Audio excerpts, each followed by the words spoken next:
Salut à tous, c'est Rudy d'Avimobile.fr et j'ai testé le Honor 8. C'est parti.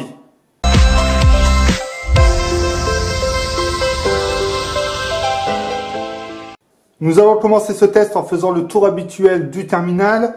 Sur l'avant, nous avons un écran 5,2 pouces Full HD, donc 1080 par 1920p. Et il est également de 5D, c'est-à-dire incurvé sur les bords. Sur l'avant, on retrouve le capteur de 8 millions de pixels, l'écouteur pour les appels, et sur le bas, la marque Honor qui apparaît. Sur la tranche gauche, nous avons le lecteur double SIM ou une SIM et micro SD. Sur la tranche droite, nous avons les boutons volume on-off. Sur le bas du terminal, nous avons la sortie audio, le port USB-C et la prise jack 3.5 mm. Sur le haut du terminal, nous avons tout simplement un port infrarouge, mais également un réducteur de bruit pour l'enregistrement vidéo. Sur le dos, on retrouve le double capteur de 12 millions de pixels chacun, dont un monochrome, un autofocus laser, un double flash LED en double ton, le scanner d'empreinte mais également un bouton d'assistance, donc on verra ça tout à l'heure, et sur le bas la marque Honor. Pour le reste de la fiche technique, nous avons un processeur 8 cœurs, donc Kirin 950, qui n'est pas celui du Huawei P9, donc cadencé à 2,3 GHz. Ce sont 8 cœurs ARM Cortex A72. C'est un processeur gravé en 16 nanomètres.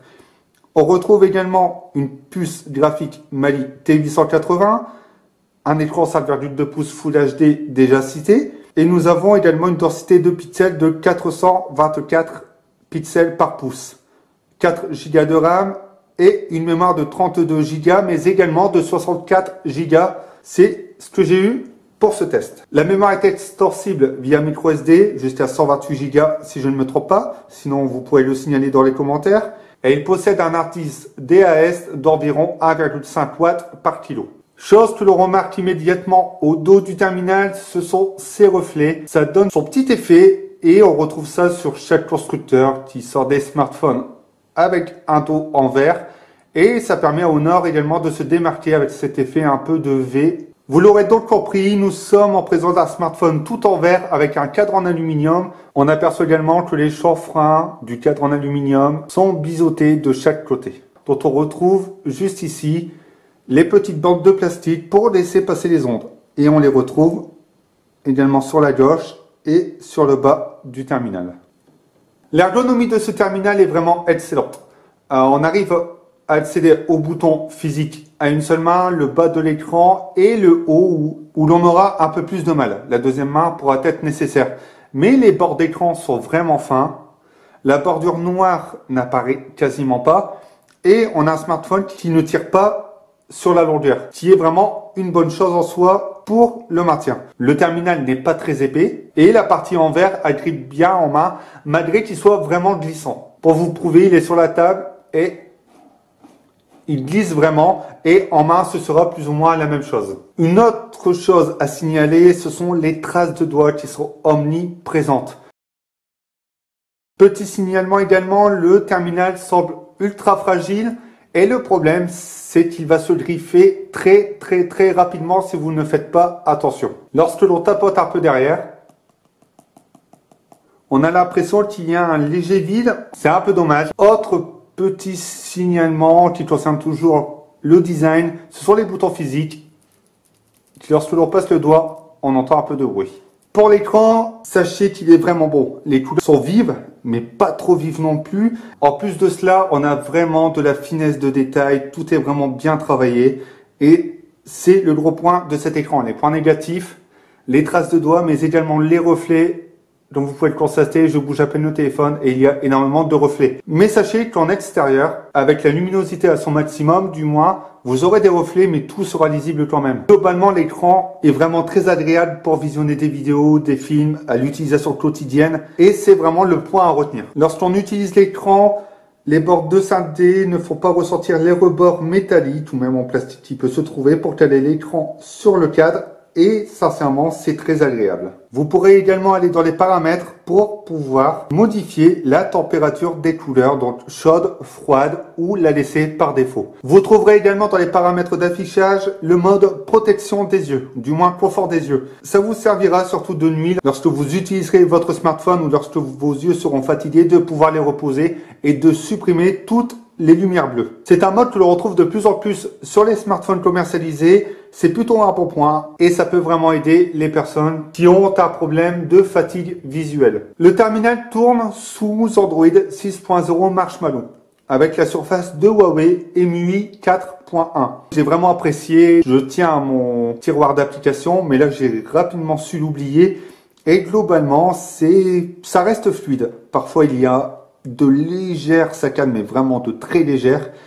Mais globalement, ça tourne très bien. Ici, nous avons le tiroir des notifications et les accès rapides. Depuis les accès rapides, on peut modifier pour mettre en avant les 9 accès rapides qu'on souhaite retrouver sur ce menu. On peut également accéder au tiroir des notifications grâce au lecteur d'empreintes.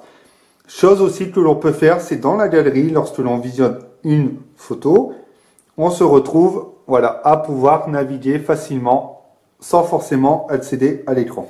On retrouve également la partie dossier, donc qui peut être très utile dans ce genre d'interface pour trier les applications et sincèrement le design est vraiment beau.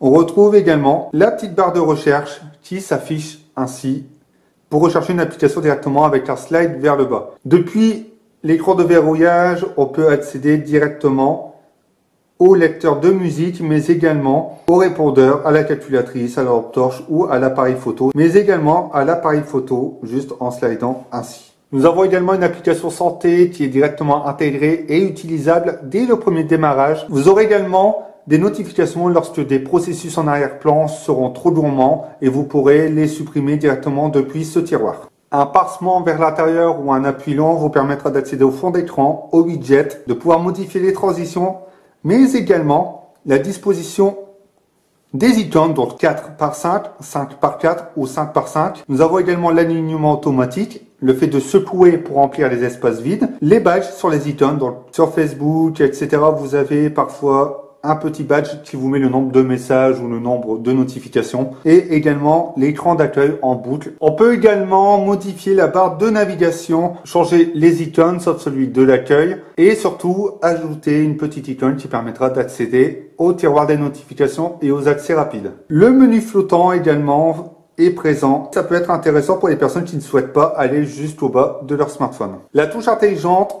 vous permet tout simplement de pouvoir, avec un appui, accéder à un raccourci ou une application ouverte. Pour ma part, le double appui lancera le flash LED.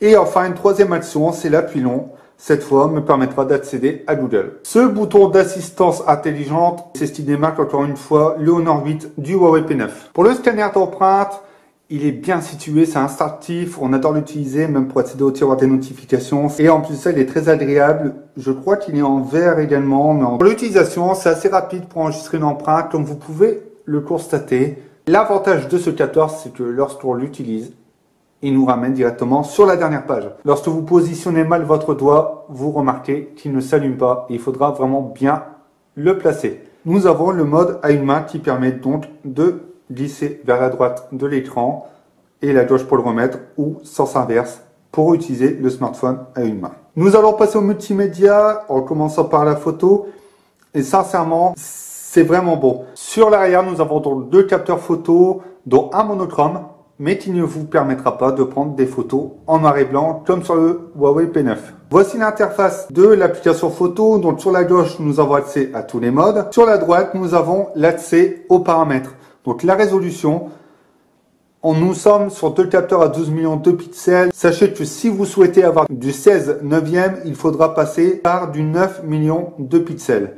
Et sur l'avant, pareil, il faudra baisser à 5 millions de pixels pour avoir du 16/9. Pour ma part, les photos sont vraiment bonnes. Voilà, j'ai apprécié l'utiliser et on a vraiment quelque chose de très correct avec des couleurs respectées, une ambiance de scène respectée.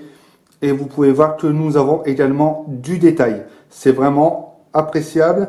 Nous avons également, j'ai pris des photos par temps couvert, donc j'ai réussi à en tirer de très bons clichés, mais également par un temps ensoleillé, et finalement c'était la même chose. Nous avons l'exemple de photos où lorsque l'on zoome, on aperçoit que nous avons encore du détail. Et sur PC, c'est la même chose, je tenais à le signaler. Le mode HDR, par contre, il peut être utile, mais sincèrement, lorsque vous avez un temps éclairci, il ne sert pas à grand chose. Et finalement, vous le verrez sur ce cliché, la différence est vraiment minime. Au final, on a un capteur photo qui fonctionne très bien et le second qui est vraiment là pour amener une petite entrée de lumière en plus, un petit travail supplémentaire, mais c'est vraiment infime. Mais dans tous les cas, même en intérieur, les photos sont vraiment réussies. On va parler maintenant du noir et blanc. Comme vous pouvez le constater, ceci est une photo prise avec le film noir et blanc et non avec le capteur. Et au final, on a vraiment quelque chose de correct. Pour ceux qui souhaitent avoir mon avis sur l'effet bokeh donné, donc lorsque vous prenez une photo, que vous choisissez le mode, cela vous permettra de pouvoir retoucher la photo depuis votre smartphone, n'importe quand. C'est ce que j'ai apprécié sur le P9. Par contre, et c'est le point négatif que j'ai à donner, lorsque l'on fait ça, on aperçoit très rapidement que parfois l'objet qu'on souhaite mettre en avant, il est parfois rongé par le flou. Il faudra donc essayer de sélectionner un objet seul et bien mis en avant pour pouvoir utiliser l'effet de flou mis derrière. Sachant que cet effet de flou est tout simplement numérique, pas forcément besoin d'un double capteur pour ça, mais c'est toujours bien pour les amateurs de photos. Pour la partie selfie, c'est la même chose, c'est vraiment du bon, c'est du très très bon, l'ambiance de scène est respectée, on a du détail, c'est vraiment quelque chose de correct. Pour la partie vidéo, sachez que vous pourrez filmer en 1080p ou 1080p en 60 images secondes. Le résultat est vraiment pas mal et à visionner sur smartphone ou même sur PC, c'est agréable. Il n'y aura pas énormément de différence. Et c'est la même chose pour l'avant. La caméra est correcte. Le seul problème le petit point à reprocher sur ces deux capteurs restera la stabilisation qui est numérique et non optique. Et parfois, surtout pour l'arrière en 60 images secondes, vous aurez un peu moins de stabilisation. Mais si vous ne tremblez pas trop, le résultat sera correct. Pour la partie audio, c'est vraiment pas mal. J'ai apprécié écouter de la musique dessus. J'ai l'impression que parfois il y a un léger étouffement, mais c'est vraiment très léger. Et dans l'ensemble, c'est vraiment très bon.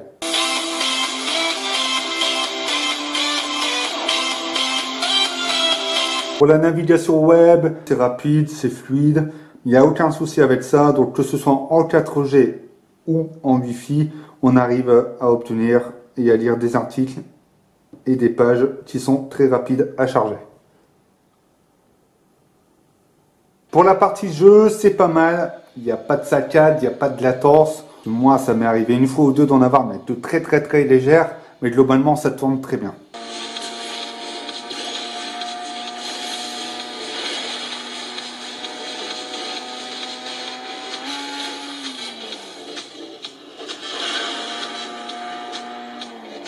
Lors d'une utilisation intensive et surtout des jeux, notamment 3D, vous aurez une chauffe du terminal. Donc il va pas mal chauffer vers cet endroit-là, même tout le smartphone sur le dos va chauffer, et une partie de l'écran, surtout vers le centre et un peu jusqu'au bas de l'écran. On passe au dernier point qui est l'un des plus importants, c'est bien évidemment l'autonomie. C'est bon, c'est très bon dans l'ensemble. J'ai fait 3h30 d'écran allumé, je vous mets d'ailleurs l'image de suite. On peut atteindre les 4 heures si vous ne jouez pas trop à des jeux 3D ou autres, même voire un peu plus. Donc la journée est envisageable, voire même une journée et demie.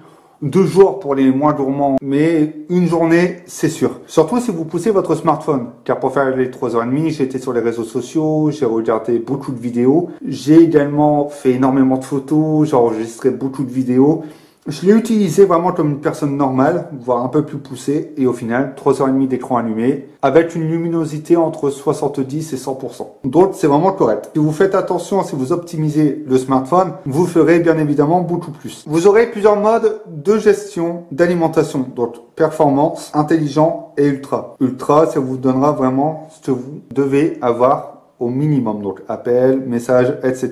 Performance, le CPU va utiliser le maximum pour notamment les jeux, qui paraît inutile au quotidien. Et intelligent, c'est ce que j'ai laissé, ça ajuste automatiquement ou même régler l'écran au lieu de le laisser en Full HD, le mettre en HD. Je vais conclure ce test en vous donnant mon avis sur cet Honor 8. On est face à un smartphone premium. Il est en verre, il y a de l'aluminium. L'écran est excellent. Voilà, globalement, le téléphone a su me séduire. J'ai oublié le tiroir d'application, je l'ai utilisé quotidiennement et instinctivement, sans problème. Dans les points négatifs, je mettrai son aspect fragile. Comme signalé au début de ce test, lorsque l'on frappe derrière, on a une impression de vide, les boutons qui font un peu de bruit, et surtout, on se dit que s'il tombe, il va prendre cher. Et en plus de ça, les traces de doigts s'imprègnent trop sur le terminal, mais également les griffes et les coups qui vont vite apparaître. Dans les points positifs, l'écran, les capteurs photo, moi je les ai trouvés très bons. MUI, qui est très instinctif à utiliser, malgré qu'il y a besoin encore d'une légère optimisation. Globalement, le smartphone m'a vraiment plu. Et j'ai oublié également la charge rapide. À qui conseiller cet Honor 8? Tout simplement aux personnes souhaitant un smartphone premium à un prix plus attractif. Donc il est entre 350 et 400 euros. Et sincèrement, il les vaut vraiment. Maintenant que vous connaissez mon avis sur cet Honor 8, n'hésitez pas à donner le vôtre dans les commentaires ci-dessous ou même sur le test écrit qui figurera dans la description. Vous pourrez également me poser vos questions si vous souhaitez obtenir des renseignements complémentaires sur ce terminal. Vous pouvez également donner votre avis sur les autres smartphones testés sur le site Avis Mobile et nous on se retrouve bientôt pour d'autres tests.